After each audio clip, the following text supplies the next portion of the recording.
Kids, welcome to my channel. In this video I am showing you few science experiments that are very simple and use supplies we already have or we can easily get, and I find that the easier they are to set up. So if you are looking for simple science fun too, these will be perfect for you. So you pick a one science activity and try one out. So let's start with our first activity. Our first experiment is keeping water separate. For this activity, you take two identical glasses and fill it with water. Now in one glass, you add 2 tablespoons of salt and stir it well. And in other glass, you add a few drops of food coloring. Okay. Now you cover the glass containing the colored water with a sheet of paper, and then you turn it upside down and place it on the top of the glass which is containing salt water. Now gently pull the paper out from between the both glasses. Then what will you find out? The colored water and the salt water will remain separate. Yes, you have to pull the paper very gently from between the glasses, and you will find the result that the colored water and the salt water will remain separate.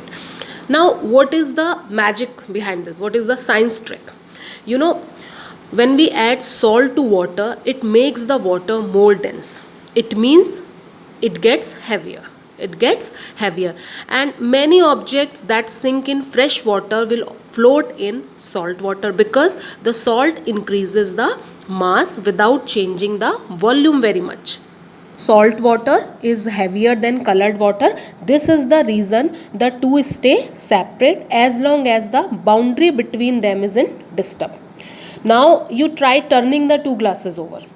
Though the heavier salt water will now be on top, so it will flow down and mixed with the colored water. So this is the reason. Now our second activity. Second activity is a candle that sucks water. It's a classic demo activity, and you can try yourself. For this, you just place a candle upright in the middle of a saucer or plate. Fill the plate with water and light the candle. Next, cover the candle with a glass. As the flame burn out, the water gets sucked up into the glass. Now, what's the reason behind this? The water rises in this candle because of air pressure.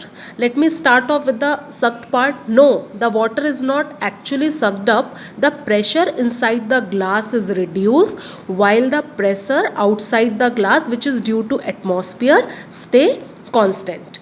And when the outside pressure is greater than the inside pressure, the water gets pushed up into the glass.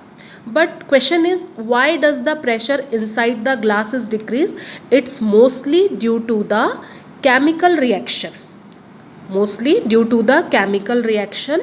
Between the wax and oxygen. Okay, now it's clear. Now our third activity. Our third experiment is bending light through water. For this, you take a plastic bottle and punch a hole 2 inches from the bottom. Now you your finger over the hole and fill the bottle with water and cap it to keep it from draining out. Then you darken the room and cover part of a flashlight. With your fingers to make the beam narrower. When you take the cap off the bottle, the water will flow out in an arc. And then shine the flashlight at the stream from the side of the bottle opposite the hole.